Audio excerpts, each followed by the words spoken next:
Hello दोस्तों। अगर आप इस बार 10th का एग्ज़ाम देने जा रहे हैं तो ये वीडियो आपके लिए बहुत ही इम्पोर्टेंट वीडियो है। ठीक इसी प्रकार आप सभी को बोर्ड की कॉपी लिखना है। अगर आप इस प्रकार बोर्ड की कॉपी लिखेंगे तो आपको हिंदी में आप 90 मार्क्स मार्क्स अचीव कर सकते हैं, यानी प्राप्त कर सकते हैं। आप ठीक इसी प्रकार लिखिएगा। जी मैं यहाँ पर 2022 का पेपर ले रखा हूँ, जो है हिंदी का, देख लीजिए। ये जो है पेपर है हिंदी का 2022 का। समय 3 घंटे का है दोस्तों इसमें, जिसमें से 15 मिनट पढ़ने के लिए होता है पेपर को, और 3 घंटा पेपर को लिखने के लिए होता है। तो इसमें पहला क्वेश्चन है, इसमें कुल टोटल 12 प्रश्न आते हैं। तो इसका पहला का नंबर है, निम्नलिखित कथनों में कोई कथन को सही पहचान कर लगी। तो इसमें हमको 4 क्वेश्चन दे दिया गया है। त्रिवेणी रामचंद्र शुक्ल की कहानी संग्रह है, तो ये मैं यहाँ पे हल कर रखा हूँ, तो ये नहीं है। इंद्रजल जयशंकर प्रसाद का प्रसिद्ध उपन्यास है, तो ये भी नहीं है, ये भी गलत है। इसमें दे रखा है शिक्षा और संस्कृति डॉक्टर राजेंद्र प्रसाद की रचना है, तो हाँ दोस्तों ये सही है, ये जो है सही है। फिर और सबको काट के इसको लिख देंगे, ठीक है। आपको मैं यहाँ पर ये दिखा रहा हूँ, मैं काफी हल करके रखा हूँ, देख लीजिएगा। यहाँ पे समय 3 घंटा 15 मिनट का है। जो नोट, प्रारंभ के 15 मिनट विद्यार्थियों को प्रश्न पत्र पढ़ने के लिए निर्धारित होता है।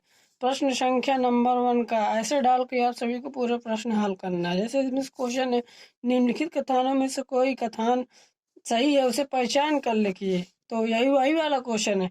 त्रिवेणी रामचंद्र शुक्ल का कहानी संग्रह है, तो ये बिल्कुल नहीं है दोस्तों। इंद्रजल जयशंकर प्रसाद का प्रसिद्ध उपन्यास का, ये भी नहीं है। शिक्षा और संस्कृति डॉक्टर राजेंद्र प्रसाद की रचना है, तो ये सही है दोस्तों। इसका 3rd नंबर जो होगा वो सही होगा। तो हम बात करेंगे प्रश्न उत्तर नंबर 1 खा की। तो यहाँ पर होगा, निम्नलिखित कृतियों में से किसी किसी एक कृति के रचनाकार का नाम लिखिए। जैसे यहाँ पर टलुआ क्लब हो गया, भूले बिसरे पात्र हो गया, अहिति हो गया, निर्मला हो गया। तो यहाँ पर एक कृति का पूछा है, तो हम 2 कृति का इसलिए कर दिए हैं। यदि आप आ जाए तो आप लोग को पता रहे, आप लोग बोले ना। भूले बिसरे जो पत्र है वो प्रेमचंद का है, और जो निर्मला, नहीं, भूले बिसरे जो पत्र है वो जयप्रकाश भारती का है, निर्मला प्रेमचंद की है। और यहाँ पे प्रश्न उत्तर संख्या गा, एक का गा में अंत में कथा विधक किसी एक लेखक का नाम लिखिए।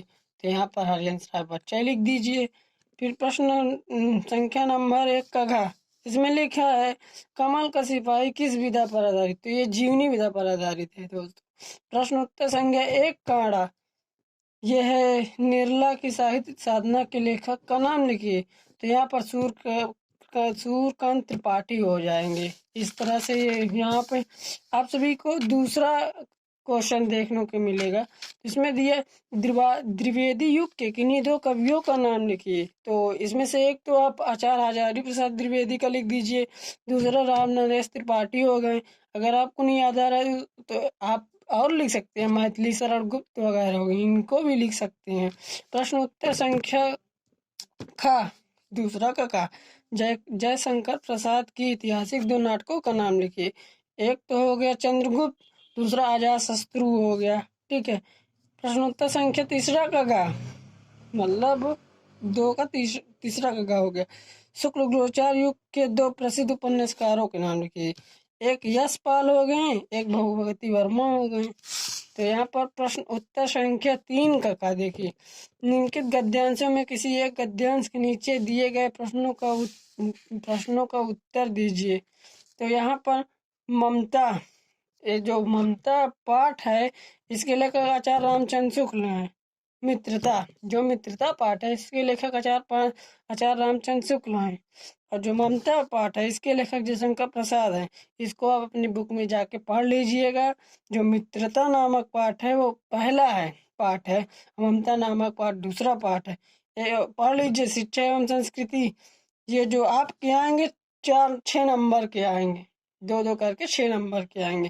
और शिक्षा एवं संस्कृति लेखक जो है, इसके लेखक डॉक्टर राजेंद्र प्रसाद हैं। ठीक है, ये आपका थर्ड लेसन है, आप इसको जाके अपनी बुक से पढ़ सकते हैं।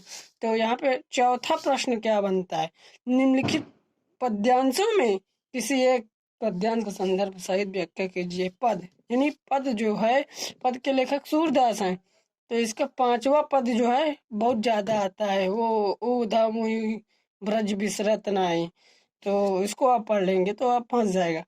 तीसरा नंबर है स्वदेश, इसके लेखक नरेश नाम राम नरेश त्रिपाठी जी हैं, ठीक है, इसका चौथा पद पढ़ लीजिएगा। पांचवा जो है पुण्य की अभिलाषा, इसके लेखक मक्खनलाल चतुर्वेदी हैं, इसका दूसरा पद पढ़ लीजिएगा। ये सब बहुत इंपॉर्टेंट है, अगर जो मैं बता रहा हूँ अगर आप इसको पढ़ लेंगे तो आप ये हिंदी में आप 90% मार्क्स अचीव कर पाएंगे। इसी तरह मेरे वीडियो पर बने रहिए। आप सभी को अब बता दूं, पांचवा का निम्नलिखित लेखकों में किसी एक लेखक का जीवन परिचय दीजिए। इसमें से बहुत इंपॉर्टेंट है, एक रामचंद्र शुक्ल का याद कर लीजिए, जयशंकर प्रसाद का याद कर लीजिए, डॉक्टर राजेंद्र प्रसाद का याद कर लीजिए। इसमें से कोई ना कोई एक आपको फंस जाएगा, तो ये बहुत इंपॉर्टेंट है। अब इसका मैं पांचवे के खा बता दूं, निम्नलिखित कवियों में किसी एक कवि का जीवन परिचय दीजिए, उनकी एक किसी एक रचना का नाम लिखिए। यहाँ पे आप सूरदास का देख सकते हैं, तुलसीदास का, सुमित्रानंद पंत का। क्वेश्चन नंबर 6, निम्नलिखित संस्कृत गद्यांश का संदर्भ से हिंदी में अनुवाद कीजिए। वाराणसी नामक पाठ कर लीजिए। देशभक्ता चंद्रशेखरा का पाठ से कर लीजिए। वीरा वीरेण वेजिता जो है पूज्यते नामक पाठ से पढ़ लीजिए, इसमें समझ जाएगा। सातवां प्रश्न क्या बनता है, अपनी पाठ्य पुस्तक में किसी एक काठ्य से कोई एक श्लोक लिखिए। तो अगर इसमें आप श्लोक लिख दीजिएगा, इसमें जैसे मैं यहाँ पे लिखा हूँ, वंदनम मरेण यपिजा पिपाजाय उभद्र सोमो वीरा वीर भावे वीरता, ठीक है। तो सातवां की खान निम्नलिखित प्रश्नों में से किन्हीं दो प्रश्न को उत्तर दीजिए। जैसे यहाँ पर प्रश्न बनता है, वाराणसी नगर का कूले अस्ति, जो वाराणसी नगर है वो किसके मतलब किनारे बसा हुआ, तो वाराणसी नगर गंगा कूले अस्ति, जो वाराणसी नगर है वो गंगा के किनारे बसा हुआ। तो यहाँ पर पुरु राजा कैन सा युद्धम अक्रोध, पुरु राजा यानी कौन सा युद्ध से मतलब अक्रोध करते, पुरु राज लक्षण अक्रोध। और एक ये है, भारतीय संस्कृति का दिव संदेश है, भारतीय संस्कृति क्या संदेश देती है, सर्वबंधु सुखम ऐसा देव संदेशा भारतीय संस्कृति अस्ति, पिता क्रम की अस्ति, खात उच्चारा पिता अस्ति।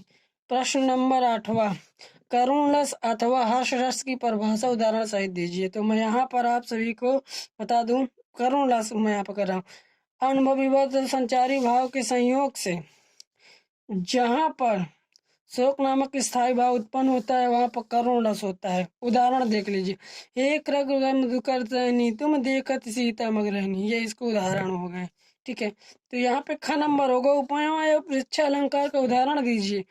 तो यहाँ पर मैं उत्प्रेक्षा अलंकार का दिया हूँ, जहाँ पर उपमेय में उपमान की संभावना व्यक्त की जाए वहां पर उत्प्रेक्षा अलंकार होता है। इसके वाचक शब्द मनु मानव जनु जानो मनाहु जनहु यदि इसके वाचक शब्द हैं, यानी ये शब्द कहीं भी आ जाए तो आप आराम से पहचान सकते हैं, इसलिए सब उत्प्रेक्षा अलंकार है। यहाँ पर ग नंबर श्रोठा छंद अथवा रोला छंद की परिभाषा उदाहरण सहित दीजिए। ये 8वां का गा है, तो यहाँ पे मैं श्रोठा किया हूँ। यह दोहे का उल्टा होता है, इसके 4 चरण होते हैं। पहले तथा तीसरे चरण में 11-11 मात्राएं तथा दूसरे तथा चौथे चरण में 13-13 मात्राएं होती हैं। उदाहरण, जो सुमिरत सिद्धि हो गणनायक करुवर बनन, करहूं अनुग्रह सोए बुद्धि राशि शुभ गुण सदन, ये हो गया।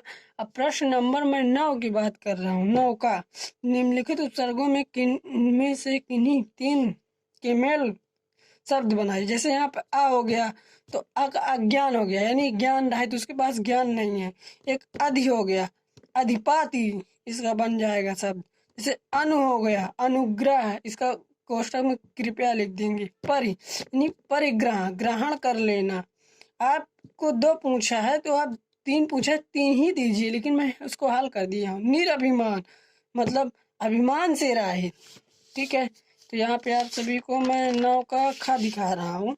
निम्नलिखित किन्हीं 2 प्रत्ययों का प्रयोग करके एक शब्द बनाइए। जैसे वहां पर वट है तो यहाँ पर एक सजावट प्रत्यय हो गई, आई है, जैसे लिखाई प्रत्यय हो गई।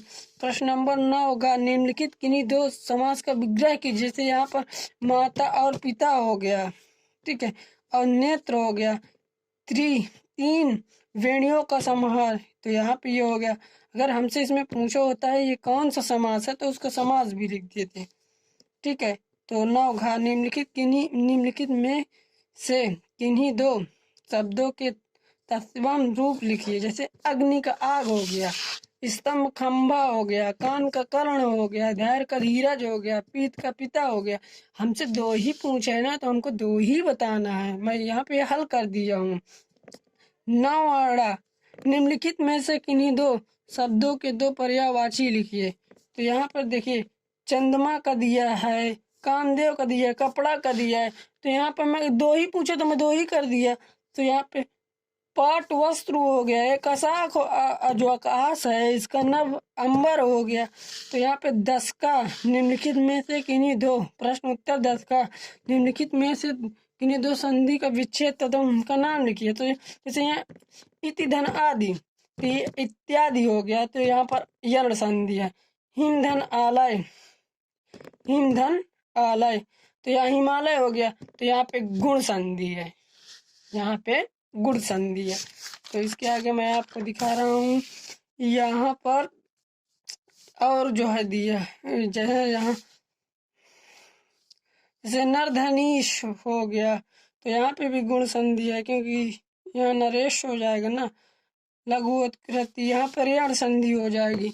10 खा, निम्नलिखित शब्द दशखा की जहाँ बात हो रही है, निम्नलिखित शब्दों के पंचमी विभक्ति बहुवचन मिलेगी, जैसे फल अथवा नदी का पूछा है, तो इसमें यहाँ पर दोनों का अथवा मतलब किसी एक का, पंचम विभक्ति यहाँ पर बहुवचन नदिया का नदीभ्या हो गया, तो यहाँ पर नदीभ्या, ये नदीभ्या हो गया। यहाँ पर 10 निम्नलिखित में से किसी एक धातु लकार पुरुष तथा वचन का उल्लेख कीजिए। यहाँ पे पठेत, पठ्यम, अपठम, अपठम, तो यहाँ पे मैं लिख दिया अपठतम, ये प्रथम पुरुष बहुवचन है। तो यहाँ पे 10 घा, हम 10 घा की बात कर रहे हैं। प्रश्न उत्तर 10 घा, निम्नलिखित में से किन्हीं दो वाक्यों का एक संस्कृत में अनुवाद करो। हम दोनों जा रहे हैं, वयम गच्छामः, उसे पढ़ना चाहिए। नहीं, इसको मैं नहीं किया, दो ही करना है, तो जो आप मैं इसको ही कर दिया। सर्वधनम प्रधानम, विद्या सर्वधनम प्रधानम अस्ति, ठीक है, तो इसका हो गया।